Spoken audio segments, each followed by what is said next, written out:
আসসালামু আলাইকুম। আজকের এই ভিডিওতে আমরা কথা বলবো যে সামনে তোমাদের যে এইচএসসি পরীক্ষা আছে, এই এইচএসসি পরীক্ষার জন্য ফিজিক্স সেকেন্ড পেপারের মাত্র কোন 15টা টপিক যদি তুমি ভালোমতো পড়ে যাও, তুমি যেকোনো বোর্ডে 8টা সৃজনশীল কমন পাবা এবং easily physics 80 plus 90 plus number পায়ে আসবা। ঠিক আছে? সেখানে আমরা সেই টপিকগুলো বলবো। তোমার দায়িত্ব হলো এই টপিকগুলো ভালোমতো ক্লিয়ার করা এবং এগুলোর উপরে 1-2টা করে সিকিউ নিজের হাতে সলভ করা। উল্লেখ্য, তুমি যদি এইচএসসি 26 ব্যাচের একজন স্টুডেন্ট হও, তাহলে ভিডিও ডিসক্রিপশনে একটা গুগল ফর্ম ফিল আপ করো এবং একটা ফেসবুক গ্রুপ আছে, সেখানে জয়েন করো। জয়েন করলে যে লাভটা হবে, এইটাতে আমরা প্রতি পরীক্ষার আগে একদম 100% কমন উপযোগী শর্ট নোট আপলোড করব এবং অ্যাডমিশনের আগে একটা ওয়েবিনার হবে, যেখানে আমরা তোমার প্রিপারেশন, যেটাই তুমি preparation varsity A B C D, engineering, medical, সবগুলো এ টু জেড ডিটেলস নিয়ে গাইডলাইন প্রোভাইড করবো সম্পূর্ণ ফ্রিতে। সো অবশ্যই এখনই জয়েন করে ফেলো। ঠিক আছে? সো আমরা চলো শুরু করি physics second paper top 15 topics. মনে রাখতে হবে, physics second paper is 1000 Times harder then first paper. এটা সবসময় মনে রাখবা। অর্থাৎ তোমার ফিজিক্স ফার্স্ট পার্ট অনেক সল্লাদ করে পার হইতে পারো, সেকেন্ড পেপারে অবশ্যই এফোর্ট বেশি দেওয়ার লাগবে। তো সেকেন্ড পেপারের জন্য অবশ্যই টাইম এন্ড এনার্জি বেশি বরাদ্দ রাখবা, বেশি ম্যাথ করবা। এখন আসি আমাদের প্রথম চ্যাপ্টারটা, তাপগতিবিদ্যা। এখানে আমার ইঞ্জিনের দক্ষতা বের করা আসবে, এটা নিয়ে কোনো কথাই নেই। এটাই সবচেয়ে ইম্পর্টেন্ট ম্যাথ, এটাই বারবার দিবে। তুমি T1 T2 দিয়ে করো, Q1 Q2 দিয়ে করো, যা ডাজেন্ট ম্যাটার, এন বের করতে দিবে তোমার। এরপরে হলো আমাদের আসে এনট্রপি আর রুদ্ধতাপীয় প্রক্রিয়া। এই রুদ্ধতাপীয় প্রক্রিয়ার PV gamma, T1 V1 gamma, T1 P1 gamma, যত সূত্র আছে রুদ্ধতাপীয়, যত চেঞ্জেস, রুদ্ধতাপীয় প্রক্রিয়ার কৃত কাজ, রুদ্ধতাপীয় প্রক্রিয়ার এন্ট্রপি, এভরিথিং ইজ ইম্পর্টেন্ট। রুদ্ধতাপীয় প্রক্রিয়া ইটসেলফ, এই থিমটা খুবই ইম্পর্টেন্ট। এরপরে হলো আমাদের কান্নচক্র। কান্নচক্রের প্রতি ধাপে কৃত কাজ, টোটাল কৃত কাজ, কি চেঞ্জেস, এভরিথিং সব এখানে। এরপরে হলো আমাদের স্থির তড়িৎ। স্থির তড়িতের ক্ষেত্রে আমাদের ধারক, ধারকের শক্তি, ধারকের সি, ধারকের সমবায়, এভরিথিং ইম্পর্টেন্ট। আর আমাদের বিভিন্ন বিন্যাসে বিভব প্রাবল্য, এই ধরো গোলকের মধ্যে দিল, গোলকের উপরে দিল, ত্রিভুজের মধ্যে দিল, তিন কোণের মাথায় দিল, চার কোণের মধ্যে দিল, মাঝখানে কত, সাইডে কত, এভরিথিং বিভব এবং প্রাবল্য নির্ণয়। সে গেল হলো আমাদের স্থির তড়িৎ। এখানে কিন্তু আমরা ইম্পর্টেন্ট টপিকস পরবর্তী চ্যাপ্টারে আসতেছি, সেটা হলো আমাদের চলতড়িৎ। চলতড়িতে গ্যালভানোমিটার এবং হুইটস্টোন ব্রিজ, এই দুইটা ক্লিয়ার রাখবা। এরপরে যেটা টপিক, সেটাই হলো সবচেয়ে বেশি, সেটা হলো সার্কিট সলভিং। আমি সাইরকোনা দিতে পারি, মাঝখানে তার দিতে পারি, ঘনক দিতে পারি, গোলেয়া দিতে পারি, যেমনে দেই ভাই, সার্কিট সলভ করা জানতে হবে। এইটা ইটসেলফ একটা আর্ট। এখানে তোমাকে ভি বের করতে দিতে পারে, আই বের করতে দিতে পারে, তুল্যরোধ বের করতে দিতে পারে, কোনটা এইটা সরায় ওইটা বসাইলে এই পয়েন্ট যুক্ত করলে কি হবে। সো দিস ইজ ইটসেলফ একটা আর্ট। সার্কিট সলভিং এটা কোনো টপিক না, এটা তোমাকে প্রচুর পরিমাণে, এটা কাইন্ড অফ একটা ম্যাথ, অনেক প্রকার সার্কিট সলভ করতে করতে এক্সপার্ট হবো। আই সাজেস্ট, আমি যেহেতু উইক ছিলাম ফিজিক্সে, আই সাজেস্ট তুমি চলতড়িৎ থেকে শিফট হয়ে স্থির তড়িতে চলে যাও। ঠিক আছে? এরপরে চলে আসো আমাদের তড়িৎ প্রবাহের চুম্বক ক্রিয়া, তড়িৎ চুম্বক আবেশ, এই দুইটা চ্যাপ্টার এবং জ্যামিতিক আলোক বিজ্ঞান, এই তিনটা চ্যাপ্টার কিন্তু সাধারণত মেজরিটি স্টুডেন্টের থিমটা তো ক্লিয়ার থাকার কথা না, কারণ টিচাররা লাস্ট কয়েক বছর ধরে চ্যাপ্টার পড়ায় নাই। স্টিল তোমাদের আসবে এবং এই চ্যাপ্টারগুলো অত কঠিন না, অনেস্টলি বলতেছি। এই যে দুইটা চ্যাপ্টার, অ্যাটলিস্ট এই দুইটা মেজরিটি সূত্র ভিত্তিক। হ্যাঁ, একটু থিম ডেপথে আছে, বাট অবশ্যই চলতরিতার তাপগতিবিদ্যার মতো ভরা দিবে না। সো এগুলো সূত্র ভিত্তিক, ভয় পায়ও না আগে। হ্যাঁ, এখন আসো, তোমাকে চুম্বক ক্ষেত্র বি এর মান দিবে। এটা তোমাকে গোলের পাশ দিয়ে তার গেছে, তার গেছে, গোলের উপরে, চোঙ্গার ভিতরে, চোঙ্গার বাইরে, যেমনে দেয় দেয়, যাতে বি এর মান নির্ণয় করতে পারো। তোমাদের বইতে 3 থেকে 4টা কেস পাবা। ঠিক আছে? এরপরে হলো চুম্বক ক্ষেত্রের মধ্যে বল নির্ণয়। এখানে এফ একটা আছে আইএলবি সাইন থিটা, আর একটা হলো কিউভিবি সাইন থিটা। শেষ।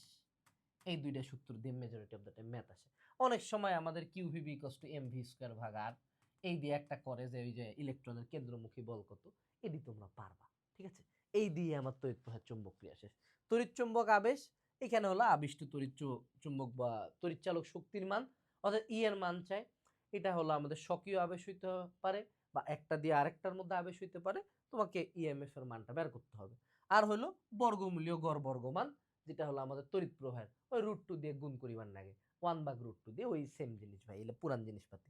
আর আসে হলো ট্রান্সফর্মার। ট্রান্সফর্মারটা ইম্পর্টেন্ট, এটা পড়ে রাখো, এটা খুব ইজি, সূত্র দিয়ে মিলে যায়। সো এই গেল আমাদের তড়িৎচুম্বক আবেশ। তোমার যদি এখানে কিন্তু আমরা সবচেয়ে ইম্পর্টেন্ট টপিক বলতেছি, এগুলোর উপরে যদি আরো ডেপথে 3 স্তর টপিক বিন্যাস চাই এবং এগুলোর উপর কোন সিকিউ দুইটা বা একটা করলেই তোমার পুরো এইচএসসি পরীক্ষায় কমন আসবে, এটার জন্য লাস্ট মোমেন্টে কিউএনএ সেশন কিনতে পারো। লাস্টের দিকে আসলে অন্য প্রত্যেকটা বই দেখে 20-এর মতো লাগবে, এখানে দেখো টোটাল 7টা সাবজেক্ট আছে। তো যদি এখন অর্ডার না করে থাকো, তুমি বিশাল বড় মিস করতেছো। বইটা স্টক সীমিত, পরীক্ষার আগের রাতে এই বইটা তোমার হবে অনেক বড় সিভিয়ার এবং কমনও দিবে, সবই পাবে এক জায়গাতে। So obviously order this book, ঠিক আছে? ডেসক্রিপশনে লিঙ্ক দেওয়া আছে। এরপরে আসো, সেখানে হলো আমাদের ভৌত আলোক বিজ্ঞান। ভৌত আলোক বিজ্ঞান সুন্দর চ্যাপ্টার, একটা টপিক পড়ে যাও ব্যতিচার, আর কিছু ডোন্ট আস্ক এনি কোশ্চেন্স। ব্যতিচারের এভরিথিং পড়ে যাও, শেষ। এরপরে হলো আধুনিক পদার্থবিজ্ঞান। আধুনিক পদার্থবিজ্ঞান এটা বিশাল বড় চ্যাপ্টার মনে হইলো, কোশ্চেন আসে আমার ঘুরে উল্টে ফটো ইলেকট্রিক ইফেক্ট থেকে।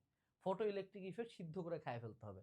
আর হলো আপেক্ষিকতা সূত্রের এল নির্ণয়, এম নির্ণয়, টি নির্ণয়, এল এম টি, শেষ। এই যে চ্যাপ্টার ক্লোজ। নিউক্লিয়ার পদার্থবিজ্ঞান, পরমাণু মডেল। পরমাণু মডেল জানলা দিয়ে লাত মারে ফেলায় দাও, কোশ্চেন আসবে হলো আমার তেজস্ক্রিয়তার সূত্র থেকে। তেজস্ক্রিয়তার সূত্রের আমার হলো এন এন নটের যে সূত্রটা আছে, অধ্যায়ু নির্ণয়, গড়ায়ু নির্ণয়, কতদিন পরে কত পার্সেন্ট অবশিষ্ট থাকবে, ওই মালি দিবে ঘুরে উল্টে। আর আসবে হলো ভরতুটি, শেষ। এই চ্যাপ্টার কমপ্লিট। এরপর হলো সেমিকন্ডাক্টর ইলেকট্রনিক্স, যেখানে আমার কোশ্চেন আসবে আলফা বিটা নির্ণয় আসবে। এরপর আসবে হলো ভোল্টেজ গেইন। আর যদি কোনো কারণে দেখো সত্যক সারণী চায় বসছে বা লজিক গেট থেকে কোনো কোশ্চেন আসছে, আই সাজেস্ট টু অ্যান্সার করো। বাপ দেখ, তোরে তো ভাই আমি তো সার্কিট সলভ করেও তোরে 10 দিব, সত্যক সারণী লেখেও 10 দিব। তো এইখানে ফিজিক্সের মধ্যে যে আইসিটি একটু ঢুকাইছে লজিক গেট, এটি আমি অ্যান্সার করবো না কেন ভাই? যদি আমার কমন আসে আমি ওইটাই অ্যান্সার করবো, আমি 10-10 পাবো। আমি পরীক্ষার হলে ভাই আমি এই যে কি বলে জ্যোতির্বিজ্ঞান আছে না, ওটি থেকেও অ্যান্সার করছি ভাই, দুইটা সূত্র দিয়ে ম্যাথ মিলে যাচ্ছে, আমি কেন কষ্ট পাবো?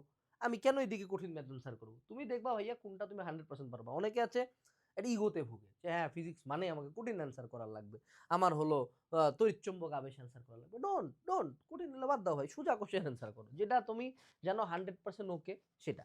সো আইসিটি থেকে যদি কোনো কোশ্চেন হয় এবং যদি তোমার মনে হয় যে পারবা, এডি অ্যান্সার করো। আলফাবিটাও সূত্র দেওয়া হয়, ভোল্টেজ জ্ঞানের সূত্র দিয়ে হয়ে যায়। আর আইসিটি তো আইসিটি বাবা, এখানে ফ্রি 10 মার্ক যদি কোশ্চেন ভালো মতো। আর যদি দেখো যে হলো ভিতরে একটা মনে করো ট্রানজিস্টর এনপিএন ট্রানজিস্টর পিএনপি লাগাই দিয়ে কোশ্চেন দিছে, লাল সালাম দিয়ে চল পালায় যাবো ওখান থেকে, ঠিক আছে?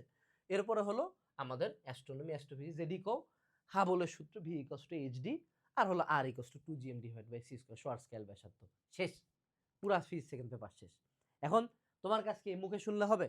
দেখো তোমরা অন্য মানুষজন ওয়ান শট দেয়, সে ওয়ান শট করো বাবা। অন্য মানুষের, তুমি কি কাউকে সাঁতার কাটা দেখে জীবনে সাঁতার শিখছো? টেন্ডুলকারের মায়ের দেখে মনে হয় না যে ওরে এরকম করে দিল, তুমি যে এরকম করো দেখি, জীবনে তুমি একটা 6 মারা দেখাও দেখি, হয় না। অন্য মানুষের খেলা দেখে তোমার খেলা হচ্ছে না। সো যে কোনো সময় এই টপিকগুলো জানার পরে তুমি অবশ্যই সাজেশন থেকে হোক, যেখান থেকে হোক, নিজে বসে 2-4টা সিকিউ সলভ করো। That is 1000 Times better then watching any one shot, ঠিক আছে? সো এটুকু ছিল আজকের ভিডিওতে। আসসালামু আলাইকুম, টাটা।